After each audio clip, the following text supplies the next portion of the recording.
Alia gadis kampung miskin berusia 19 tahun. Pak Rahim duda berusia 48 tahun, ayah 3 anak. Ibu mertua Mak Iyam, dia tidak menyukai Alia. Anak-anak Laila berusia 22 tahun, Amir berusia 18 tahun, Aina berusia 13 tahun. Alia tinggal di sebuah rumah kecil di ujung kampung. Atap rumah bocor, dinding papan rapuh, dan lantainya kayu tua yang setiap kali dipijak akan berbunyi. Alia hanya anak tunggal, ayahnya sudah lama meninggal. Tinggal hanya ibu tua yang sedang sakit terbaring lemah di atas tilam lama. Setiap pagi Alia akan bangun sebelum matahari terbit. Dia akan menjerang air, menyuapkan bubur kepada ibunya sebelum keluar ke kebun orang untuk menyiang rumput atau memetik ulam. Upahnya hanya cukup untuk beli beras dan obat. Tapi bukan itu yang paling menyakitkan. Yang paling pedih adalah kata-kata orang kampung. Alia itu tak akan kemana, si miskin tak berharta. Duduk di kampung jaga mak tua, hidup pun sia-sia. Alia diam, dia tak membalas, hatinya luka, tapi dia kuat. Sebab dalam hidupnya cuma ada satu tujuan, menjaga ibunya sehabis nyawa. Hinggalah suatu hari datang seorang lelaki tua ke rumah. Pak Rahim duda berusia 48 tahun. Wajahnya tenang tapi matanya menyimpan cerita. Di belakangnya ada 3 orang anak dan hidupnya sendiri sudah berliku. Dia tidak datang membawa makanan, dia datang membawa lamaran. Alia, aku ingin menikahimu. Aku perlukan istri yang boleh urus rumah dan jaga anak-anakku. Alia terdiam. Apa mungkin gadis miskin seperti dia menjadi istri kepada seorang lelaki yang beranak 3? Tapi ibu memegang tangannya dan berkata perlahan, "Nak, ibu tak lama lagi. Kalau kau bahagia, nanti ibu pun tenang." Dan dari situlah kisah Alia bermula. Kisah seorang gadis kampung yang menikah bukan karena cinta, tapi karena tanggung jawab, pengorbanan, dan harapan. Tapi dia tidak tahu jalan yang akan dilaluinya. Penuh luka yang tak pernah diduga. Sebelum saya lanjutkan cerita ini, jangan lupa like, komen, dan subscribe. Hari itu langit tidak cerah, tapi juga tidak hujan. Seolah-olah langit sendiri bingung, apakah ia patut gembira atau bersedih. Di sebuah surau kecil kampung berlangsunglah pernikahan yang sangat sederhana, tanpa pelamin indah, tanpa musik atau pelita warna-warni. Hanya beberapa kursi plastik, dulang hantaran, dan doa-doa lirih. Alia mengenakan baju kurung lama warna putih, bukan baru dibeli, hanya pinjaman dari tetangga yang baik hati. Di wajahnya terselip senyum, tapi dalam matanya ada ragu. Pak Rahim duduk di sebelah, tenang dan matang, namun bukan itu yang menarik perhatian, tapi anak-anaknya. Seorang gadis remaja, Laila, seorang lelaki muda, Amir, dan seorang kanak-kanak perempuan, Aina. 3 wajah, 3 pandangan tajam, 3 hati yang belum menerima. Dari awal majelis, wajah mereka masam dan hambar, seolah-olah ini bukan majelis gembira, tapi majelis pemakaman kasih. Dan lebih pedih lagi, Mak Iyam ibu kepada Pak Rahim tidak hadir. Bukan karena uzur, bukan karena jauh, tapi karena tidak restu. Dia budak kampung tak padan dengan anak aku, katanya. Walaupun tidak hadir secara fisikal, kehadirannya terasa melalui setiap bisik tetamu, setiap jelingan dan setiap hati yang mempersoalkan. Tapi Alia diam. Dalam hatinya dia hanya ingin jadi istri yang baik, bukan untuk pujian, tapi untuk bertahan, untuk menyambung hidup, untuk membalas jasa ibunya yang sedang sakit. Dan ketika akad dilafazkan, suara Pak Rahim tetap tenang. Aku terima nikahnya Alia binti Hasan. Maka resmilah pernikahan itu. Tapi siapa sangka perjalanan bermula dengan lafaz suci akan diiringi langkah demi langkah oleh air mata dan penolakan. Alia bukan hanya menjadi istri, dia telah masuk ke rumah yang dingin tanpa kasih dan menjadi menantu yang belum tentu akan dianggap sebagai keluarga. Pernikahan itu sah di sisi agama, tapi belum tentu diterima oleh hati manusia. Hari-hari awal di rumah suaminya, Alia melangkah masuk dengan hati yang separuh lega, separuh gelisah. Rumah itu jauh lebih besar dari rumah kayu di kampungnya. Tapi anehnya semakin besar ruang semakin sempit napasnya. Setiap pagi Alia bangun awal, dia ke dapur tanpa disuruh, menyingsing lengan baju dan mula mengemas. Dia masak nasi, goreng ikan, sediakan sarapan untuk suami dan anak-anak tiri. Tapi baru beberapa hari suara tinggi mula kedengaran. Laila, anak sulung Pak Rahim, berdiri di muka pintu dengan wajah tegang. Dengan nada yang kasar dia menjerit, "Jangan masuk bilik itu!" Alia terhenti, tangan masih memegang kain lap. "Kenapa?" tanya Alia perlahan. "Itu bilik mak arwah kami. Tak ada siapa boleh ubah apa-apa, bahkan sentuh pun jangan." Di belakangnya Amir hanya memandang dengan tajam. Tak berkata apa-apa, tapi jelas dia setuju dengan kakaknya. Alia menunduk, dia faham kasih anak terhadap ibu mereka masih kuat. Tapi bagaimana mungkin dia nak hidup di rumah ini kalau setiap ruang dianggap bukan haknya. Hari demi hari semua yang Alia buat salah di mata mereka. Dia bersihkan rak kasut, jangan alihkan selipar mak kami. Dia lap gambar di ruang tamu, jangan sentuh barang arwah. Dia tukar langsir yang berhabuk, langsir tu mak kami yang pilih, jangan pandai-pandai nak tukar. Alia telan semua itu. Dia bukan ingin menggantikan siapa-siapa. Dia hanya coba bertahan, coba menjadi istri yang berguna. Tapi di balik semua itu ada satu mata lain yang tajam dari segalanya. Mak Yam, dia sering datang ke rumah tanpa salam, tanpa senyum. Dan setiap kali melihat Alia di dapur atau di halaman pasti ada kata pedas yang dilempar. Baru kawin dan nak tunjuk rajin, nak ambil alih rumah agaknya. Masak apa tuh? Bau pun tak sedap. Istri dulu masak sedap. Alia tetap diam, tak pernah dia lawan, tak pernah dia menjawab. Tapi hatinya koyak. Sehari dua dia masih mampu senyum, tapi masuk minggu ketiga senyumnya mulai tawar dan matanya mulai basah di setiap malam. Rumah itu tempat dia sepatutnya bernaung. Telah menjadi tempat dia paling rasa asing. Dia tidur setiap malam bukan di sisi suami, tapi di sisi rasa tak dihargai. Dia hidup di rumah suaminya, tapi rasanya seperti menumpang di rumah orang yang tak mau menerima. Dan dia mula sedar menjadi istri tak menjamin kau akan dipandang, dan menjadi menantu tak berarti kau akan disayangi. Hari demi hari berlalu, tapi kasih yang diharap tidak juga tumbuh. Bagi Alia, setiap pagi adalah ujian dan setiap petang adalah pertarungan menahan air mata. Rumah yang sepatutnya memberi ketenangan kini menjadi medan ucapan yang menyayat hati. Dan yang paling tajam bukan dari anak tiri, tapi dari Mak Yam, ibu mertuanya sendiri. "Kau pikir kau siapa? Perempuan kampung miskin nak jadi permaisuri dalam rumah anak aku. Mak dia pun pengemis, anak pun tak tahu malu." Kalimat-kalimat itu keluar tanpa belas, tanpa henti. Seolah-olah mulut tua itu tidak kenal penat bila menghina. Kadang di dapur, kadang di ruang tamu, bahkan di depan jiran pun. Mak Yam tetap lancar meludah hina, tapi yang lebih menyakitkan dari semua kata-kata itu adalah bila Pak Rahim hanya diam.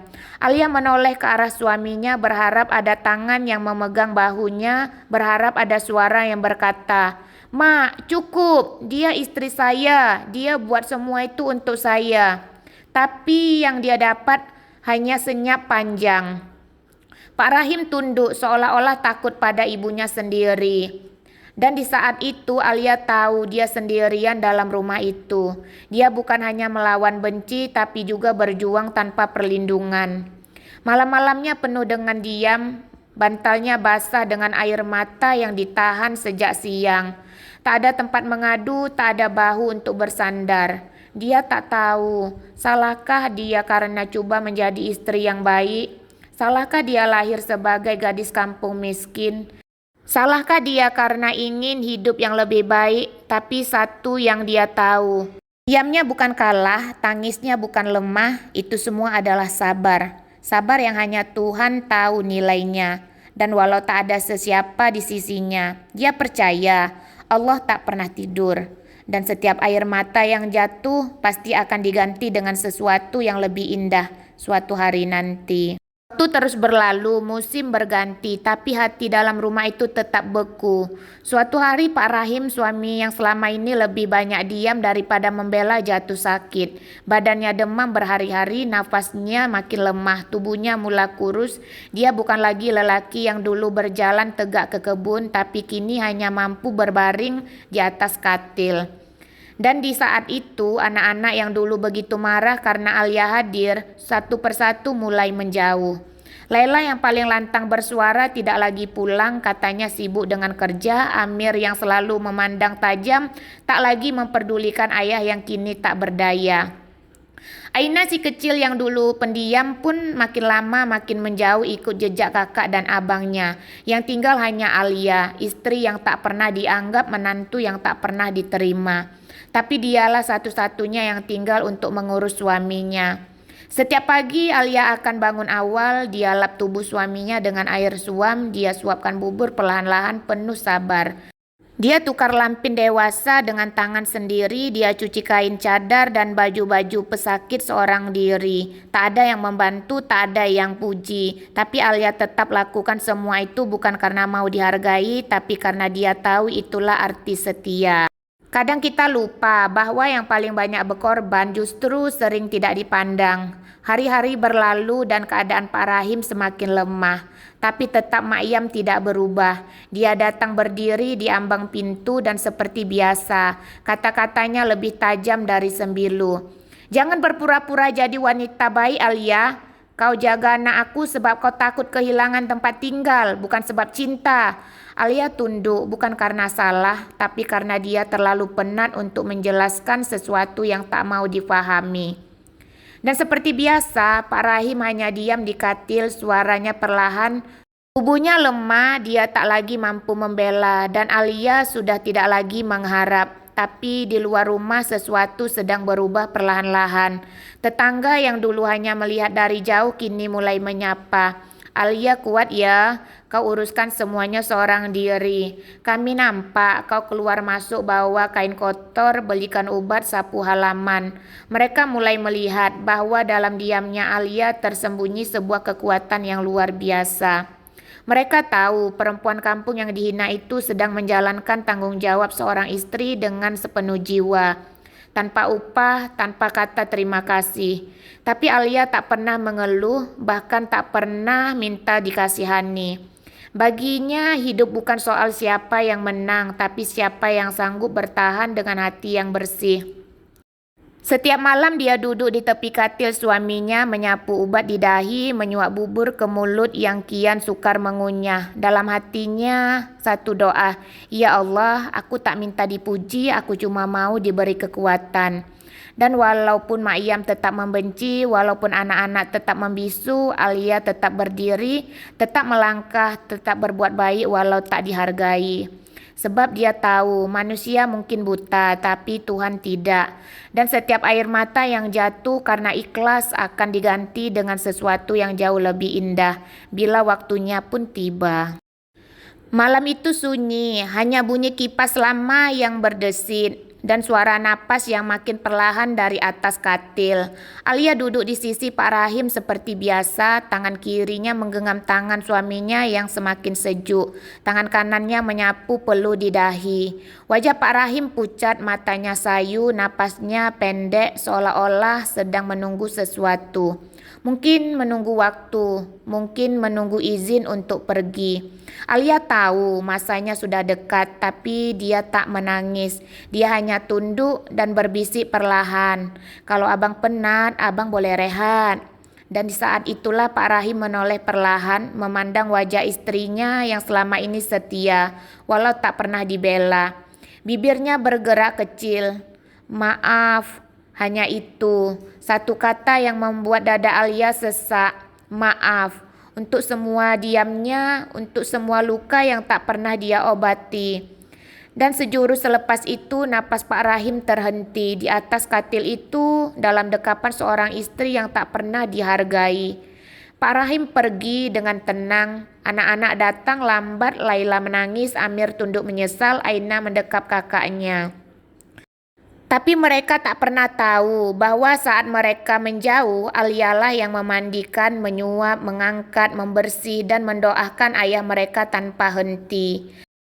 Tetangga hadir di pengebumian. Mereka lihat Alia berdiri tenang memimpin segala urusan. Dan bisik-bisik pun mulai berubah. Kalau bukan Alia, siapa lagi yang urus semua ini? Dia istri yang sebenar, walau tak pernah dianggap begitu. Tapi Mak Yam masih sama, wajahnya keras, pandangannya tajam. Di tepi liang lahat dia hanya berkata pendek, "Semua ini berlaku sebab anak aku ikut perempuan kampung." Alia hanya tunduk, dia tak membalas, tapi dalam hati dia berdoa, "Ya Allah, ambillah hatiku yang luka ini dan gantilah dengan kekuatan yang tak dapat dilihat manusia." Hari itu Alia kehilangan suami, tapi dia juga kehilangan satu-satunya tempat berteduh, walaupun tempat itu tak pernah benar-benar menyambutnya. Dan kisahnya belum pun selesai karena selepas kematian datanglah ujian yang paling kejam. Dia dihalau oleh keluarga yang tak pernah menganggapnya ada.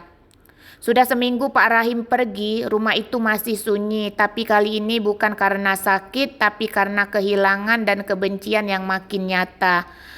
Alia duduk di ruang tamu memandang sekeliling rumah yang pernah dia jaga. Dinding yang dia lap, lantai yang dia cuci, dapur yang dia panaskan setiap pagi. Semuanya terasa asing, seperti mau menolak kehadirannya.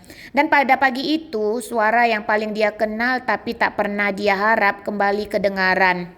Mak Yam dengan nada tinggi dan wajah bengis, dia berdiri di depan Alia sambil menunjuk pintu. "Kau dengar sini Alia, anak aku dah tak ada, jadi kau pun tak ada hak untuk duduk di sini lagi." Alia terdiam. "Rumah ni milik keluarga kami, kau cuma istri tumpangan. Sekarang angkat beg kau dan pergi." Laila hanya diam di belakang Amir pura-pura tak mendengar. Bahkan Aina si kecil yang dulu pernah tersenyum pada Alia kini hanya memandang dengan mata kosong. Tiada satu pun yang membela, tiada satu pun yang berkata biar dia tinggal. Tiada. Alia masuk ke dalam perlahan mengemas barangnya. Hanya ada beberapa pasang baju, ubat-ubat ibunya yang masih dia simpan dan sedikit pakaian yang dia jahit sendiri. Dia tidak menangis, air matanya sudah kering entah sejak bila. Dia cuma berjalan keluar dengan satu beg di tangan dan seluruh luka di dalam dada. Di ambang pintu dia sempat menoleh memandang rumah yang dulu dia masuki sebagai istri, kini dia melangkah keluar bukan sebagai balu tapi sebagai orang asing. Dan tak ada siapapun yang mengucap selamat tinggal. Tetangga hanya memandang dari celah langsir dan ada yang menggeleng dan ada menitiskan air mata melihat ketabahan Alia. Tapi bagi Alia ini bukan lagi soal sedih, ini adalah tentang harga diri. Dia pergi bukan karena kalah, tapi karena dia tahu tiada cinta yang perlu dipaksa. Dan kadang-kadang bila kita sudah memberi seluruh jiwa tapi tetap tidak diterima, maka pergilah. Bukan karena menyerah, tapi karena kita layak untuk dihargai walau bukan di tempat itu. Dan saat kaki Alia melangkah keluar dari rumah itu, dia tahu ini bukan akhir hidupnya, tapi mungkin ini adalah permulaan untuk dia berdiri sendiri. Jalan tanah merah itu kembali dilalui oleh tapak kaki yang dulu pernah meninggalkannya dengan harapan. Hari itu Alia pulang, tapi bukan seperti dulu. Dulu dia pergi sebagai seorang gadis, kini dia pulang sebagai seorang wanita yang telah diuji oleh dunia. Di tangannya hanya ada satu beg kecil, di hatinya ada luka yang belum sembuh. Tapi juga ada semangat baru yang perlahan-lahan menyala. Rumah papan usang itu masih ada di situ. Bumbungnya tetap bocor, dindingnya tetap sengit, tapi bila Alia melangkah masuk, rumah itu menyambutnya dengan damai. Yang tak dia rasa di rumah suaminya dulu. Tetangga yang dulu mencemuh, kini memandang dengan mata kagum. Dia kuat. Dia pergi sebagai menantu yang dihina tapi pulang sebagai wanita yang tabah. Alia tak meminta simpati, dia hanya ingin hidup tenang. Dia mula menjahit baju untuk anak-anak di kampung. Tangannya lincah di atas mesin jahit lama warisan ibunya. Satu demi satu pelanggan datang bukan karena baju yang cantik tapi karena hati si penjahit yang bersih dan sabar. Di waktu petang, Alia duduk di tangga rumah memandang langit sambil mengelus dada. Dalam hatinya berbisik, Ya Allah, aku tak pernah minta hidup senang, aku cuma mau hidup tenang.